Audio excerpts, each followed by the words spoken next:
वक्फ संशोधन बिल अब संसद में लाने की तैयारी शुरू हो गई है। संसद में 2 अप्रैल को यानी कि कल वक्फ पर बिल आ सकता है।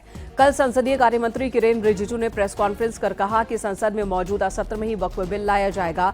और बड़ी खबर यह भी है कि आज दोपहर 12:30 बजे संसद की बिजनेस एडवाइजरी कमेटी की मीटिंग होगी, जिसमें 2 अप्रैल को संसद में होने वाले कामकाज का समय निर्धारित होगा और इसी बैठक में वक्फ बिल की टाइमिंग भी तय की जाएगी।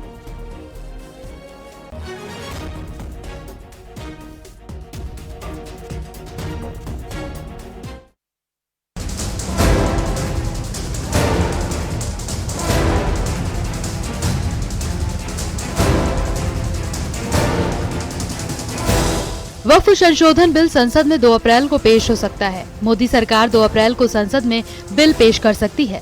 बिल का मुस्लिम संगठन समेत विपक्ष विरोध कर रहा है। वहीं AIM-PLB ने नीतीश कुमार और चंद्रबाबू नायडू से बिल का समर्थन न करने की अपील की।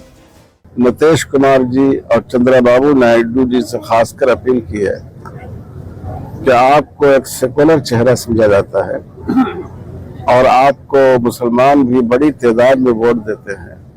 आपकी जिम्मेदारी है कि मुसलमानों के साथ होने वाली इस नाइंसाफी का साथ नहीं दें। वहीं अजमेर दरगाह से चीफ ने वक्फ बिल का समर्थन किया।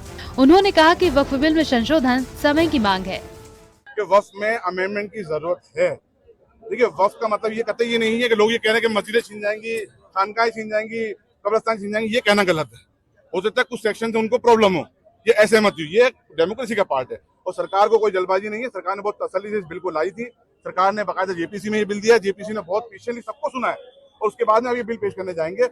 संसदीय कार्य मंत्री किरेन रिजिजू ने आरोप लगाया कि विरोध करने वाले वही लोग हैं जो वक्फ की संपत्ति पर कब्जा करके बैठे हैं और लोगों को गुमराह कर रहे हैं।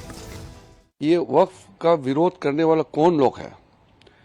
जो कुछ लोग ताकतवर हैं, वक्फ के प्रॉपर्टी को कब्जा करके रखा हुआ है, वो लोग मिसगाइड कर रहे हैं, लोगों को गुमराह कर रहे हैं। ये बिल्कुल ठीक नहीं है। अच्छा, मुझे बताइए कि कुछ लोग कहता है कि ये वक्फ अमेंडमेंट बिल अनकॉन्स्टिट्यूशनल है। वक्फ संशोधन बिल के लिए बनाई गई JPC के चेयरमैन जगदम्बिका पाल ने कहा कि बहुत सारे मौलाना भी वक्फ संशोधन बिल के पक्ष में हैं। बिजनेस एडवाइजरी कमेटी की मीटिंग में तय होगा बिल कब पेश होगा। इसका फायदा पूरे देश को मिलेगा। हमने इसकी रिपोर्ट प्रस्तुत कर दी है, रिपोर्ट अडॉप्ट कर ली गई है। अब सरकार को ये कहा भी कि हम इसको बिल लेकर के आएंगे। अब बिजनेस एडवाइजरी कमेटी स्पीकर साहब की अध्यक्षता में है। अगले 4 दिन में जब एजेंडा फिक्स कर देंगे तो सरकार बिल लेके आएगी, पास होगी। ईद के मौके पर वक्फ का विरोध करने वालों पर BJP नेता शहनवाज हुसैन ने कहा कि अगर सियासत करनी है तो जंतर मंतर जाइए। मस्जिद इबादत की जगह है, सियासत की नहीं।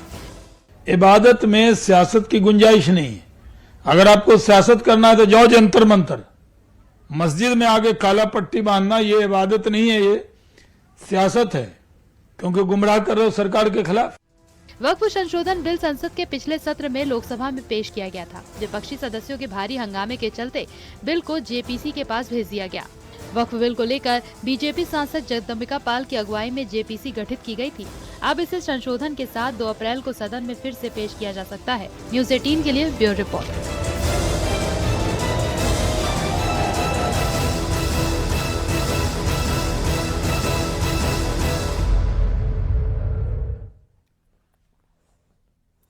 इधर CM योगी का आज बरेली दौरा है, जहां पर वो 933 करोड़ की 132 विकास परियोजनाओं का लोकार्पण करेंगे और शिलान्यास करेंगे। इसके बाद CM अत्याधुनिक जीवन रक्षक सुविधाओं से लैस नई एम्बुलेंस को हरी झंडी दिखाएंगे। इस मौके पर CM योगी स्कूल चलो अभियान और विशेष संचारी रोग नियंत्रण अभियान को भी हरी झंडी देंगे। कई कार्यक्रमों में आज मुख्यमंत्री योगी आदित्यनाथ शामिल होंगे।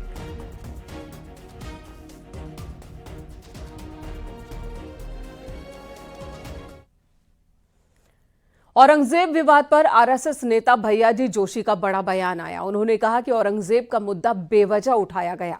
उसकी मृत्यु यहां हुई तो कब्र यहां बनी। जिसकी श्रद्धा है वो उस कब्र पर जाए।